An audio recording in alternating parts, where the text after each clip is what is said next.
sydd fan hyn, rhan fwyaf wedi dod o lyfrgell Simon Jones Pennard. A nifer fawr o'r rhain o lyfrgell i dan y gyfres R.J. Jones Aberdâr.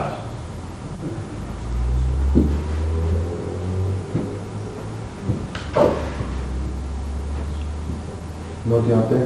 A maen nhw'n werthfawr iawn oherwydd roedd R.J. Jones bob amser yn ysgrifennu nodiadau hanesyddol yn un lyfrau. A chywiro nifer o bethau hefyd.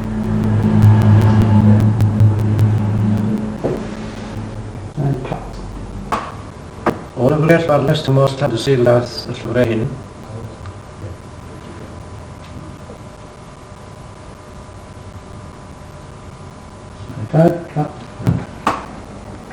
Fel mae'r hen lyfrgell rwy'n ei Owen wedi drafod hyn, llyfrgell sefydlw gan William Arles. Ac yna gyda nhw mae hen lyfrgell Parc y Felfed. Ac ar y gwylod ydy ni mae cyfres o'r dechrau, cyfres Rhifyr Journal ac o roedd parhes i Bowen all Placa yw'r hynny.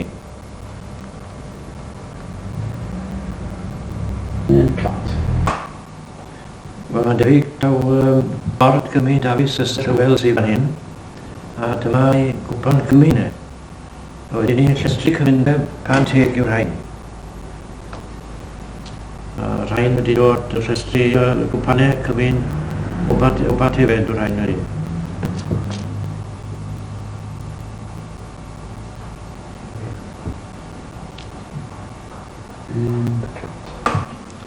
Dyma'r lest gyda gan R.C. Jones yn Tin Loft, fel Pilbyd yn Tin Loft cyn codi i Bron Difi. A dyna'r cloc a'i law bryno fe pan oedd e'n coleg yn Cyfyrlu.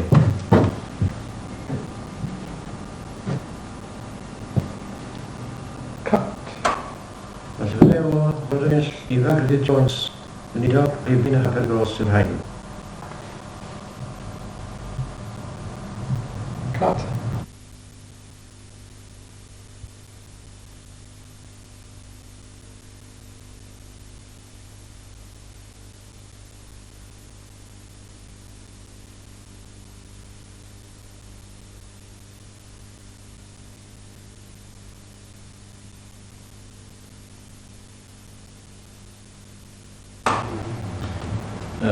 Kilcrown oedd cael ei olygu gan Jenkin Lloyd Jones Chicago yw'r rhain, Unity.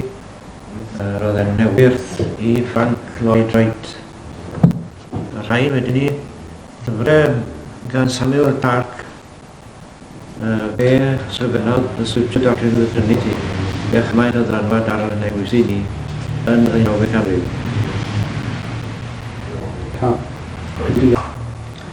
Cylchgrawn oedd yn cael ei olygu gan Jenkin Lloyd Jones Chicago yw Unity.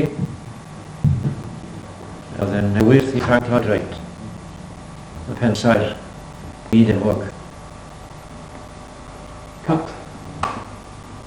Cyfrolau gan Samuel Clark yw'r rhain. Fe oedd awdur The Scripture Doctrine of the Trinity, dechrau'r 19th ganrif, a fe fi ganddo fe ddylanwad mawr iawn ar yn newis i ni.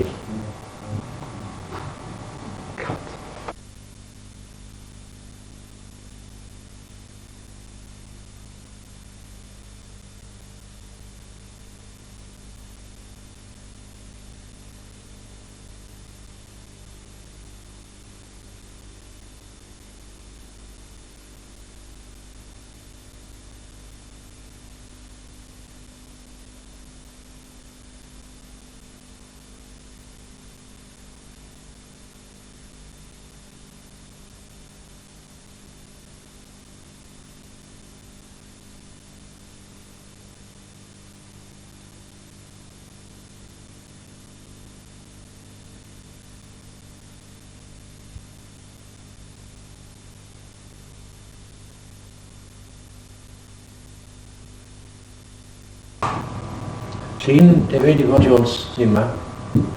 Fe oedd un o sefydlion cyntaf Capel Aberystwyth.